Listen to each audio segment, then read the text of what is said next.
Hey everyone, I'm Shock, a former professional Rocket League player for over 4 years, as well as a current coach, and today we're going to be talking about using Tornado Spin with arrow left. Specifically, how you're supposed to input it, use it, and common mistakes to avoid to make sure that you're not falling into the traps that many other players do. So, to start, the first thing we should do is hop in Freeplay, and I'll show you the absolute basics so we can get started on the right foot. Okay. Now that we're in Freeplay, I want to show you what the Tornado Spin actually is. Very simply put, it's when you're in the air, holding arrow left, and pointing your analog stick directly to the right, like this. This is all a Tornado Spin is. It really is that simple. But how to use it can feel a little bit complicated and honestly quite difficult much of the time. But I'll show you how to avoid those difficulties with some simple drills to start, starting here in Freeplay. It's important to begin the Tornado Spin in the right spot, specifically the way your car is angled. I'll call this neutral position. What neutral position is just your car tilted up at about 70 degrees or so here. If you start straight upright and start tornado spinning, you'll immediately go backwards, which is obviously not what we want. So you want to be angled like you would be at an aerial, per se, a ball that's in front of you. About at this, like I said, call it 70 degrees. From there, when you start tornado spinning, you will go in a tornado. That's exactly why it's named that way. Your car makes this tornado movement, and you'll notice as you go around in a 360, you will turn towards every point of the map. To make it even easier, you can think about it as half a tornado spin is turning backwards, and then if you did another half, it would turn you back to where you started. You cover every single point of the map at some point in the spin, which is really important because I want to emphasize that tornado spins are not for large sweeping adjustments. They're for small adjustments using your boost. The thing is, you can actually turn without using your analog stick. Now, like I said, harsher adjustments will require you to use your stick, but small movements are not required for that. So, for example, I'm sitting in the middle of the field here in slow-mo, just doing tornado spin. And like I said, this is where I want you to start with your training of it. Once you're comfortable being in this position, you should then choose a direction. So, for example, here, I'm going to choose to go to my left. So in order to go to my left, I'm going to time my boost and use more boost when I'm faced left versus any other direction. So, from here, once my nose gets faced left, I'm keeping my eyes on my nose and where it's pointed. I'm going to start boosting harder when I'm faced left and boost less when I'm faced right or forward or backward. So I'm going to start that now. So I'm going to boost now and then let go, now and then let go, now and then let go, so on and so on. And you're going to see I go left and left and left here, even though I haven't moved my analog stick. And that's the beauty of it, is that we can make these small directional adjustments while maintaining the same analog stick placement, which makes for really easy play in the air when you only need to move a little bit. So it's really essential that you're able to do what I'm doing right here. Jump up into the neutral position, start tornado spinning and stay in the center. And then once you're able to do that, being able to consistently pick a direction and then go there. So to start here, you can see I started to get a little bit off to the side, but I'm timing my boost to come back to the center. That's how we stay in the center. And then from here, this time I'll choose to go to the right. So I'm going to boost when my nose is faced towards the right and keep doing that. And then let go when when my nose gets faced behind me. And that way I go that direction. Extremely, extremely, extremely essential that you're able to do that. Now, we also obviously want to be able to do that at full speed. So let me turn the speed back up to normal speed and we'll do the same thing.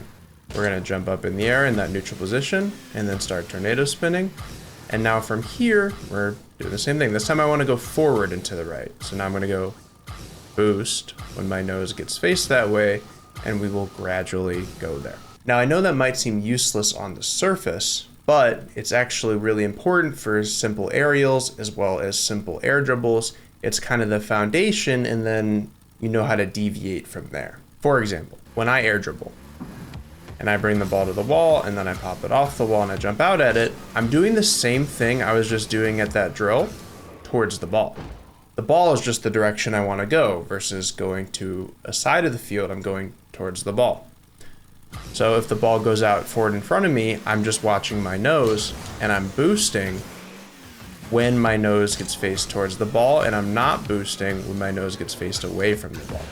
And that's how I'm able to successfully air dribble very consistently, because my analog stick movements are never changing.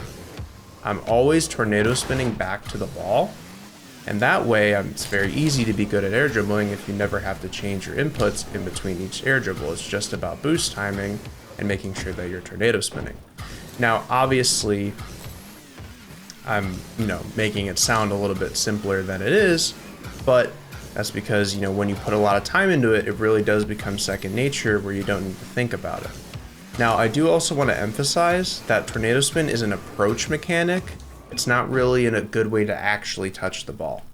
So often what an air dribble will be is a tornado spin back to the ball, and then once you get back to the ball, you let go of the tornado spin and just spin normally, or you could even stop spinning, for example. That's probably the simplest way to practice. Pop the ball off the wall, tornado spin back to it. Once I'm back to it, stop spinning and just boost. As you can see, we just did the simplest air dribble of all time in the matter of minutes, and you can too. I also want to stress that this isn't really good to do in rings because, again, we can't do large sweeping turns in rings, which would make this a little bit obsolete.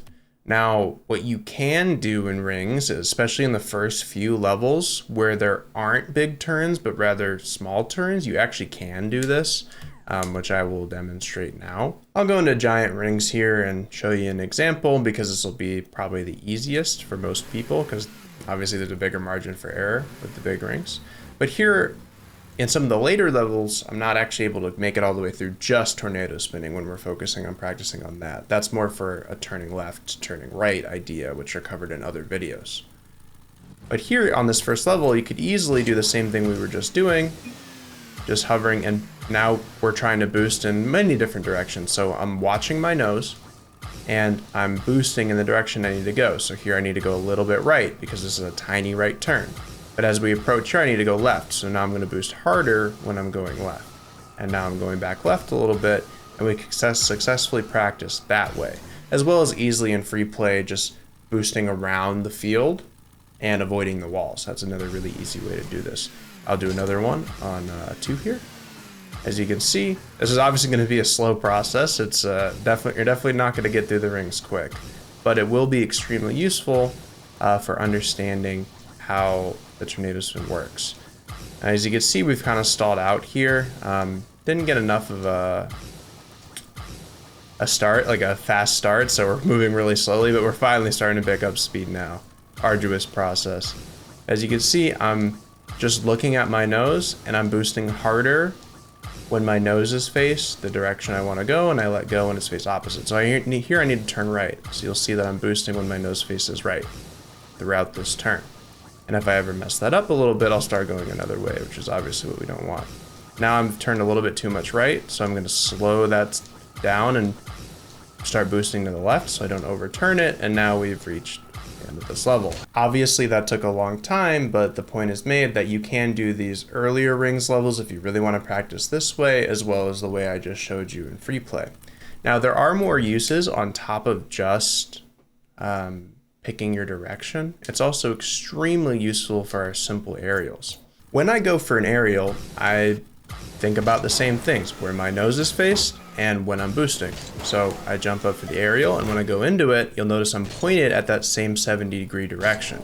Same thing we talked about earlier that I referred to as neutral position. The reason we're doing it this way is not because it's the only way to aerial, but because it's the situation you find yourself in most, pointed up a little bit diagonally towards the ball. So in these aerials, the same thing applies. We get turned up into that about 70-degree position, and then we do a tornado spin and then hit the ball.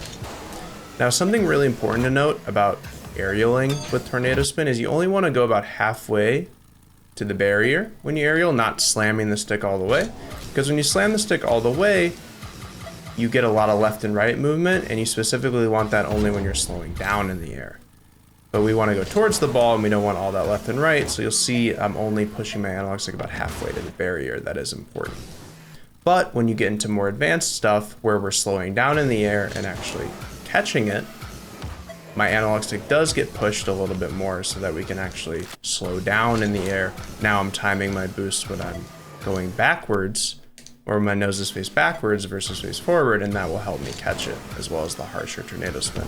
Now, of course, that's much more advanced than what we're going over. I just wanted to add that as a disclaimer. Lastly, I want to emphasize tornado spin's importance in terms of shadow defending, specifically touching the ball, landing on the back wall, then going again, because it's the most common aerial save that you'll have to make, where you're going to have to recover right after, not just land in the net in a clunky manner.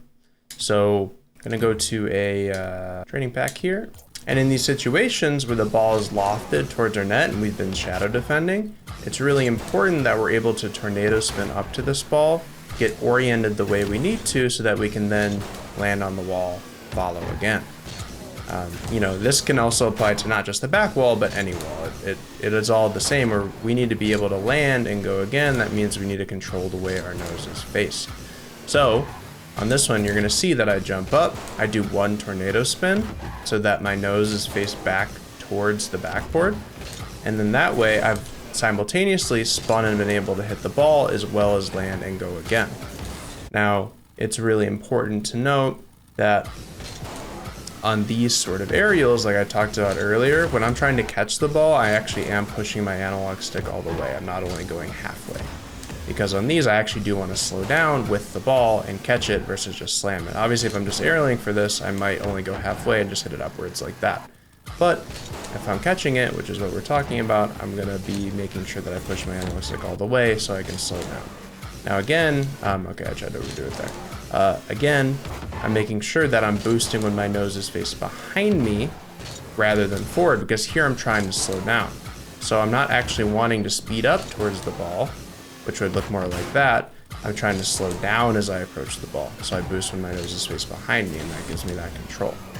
Now again, I know that's a little bit advanced, but I'm trying to really emphasize how important being able to tornado spin is for more advanced mechanics down the road. So I really hope that helps with your understanding of tornado spins and the basics of it, as well as its importance in building up your fundamental mechanics so that you can then reach the advanced mechanics you want to reach. Next up is how to turn left, so make sure you go check that out, and I hope this helped.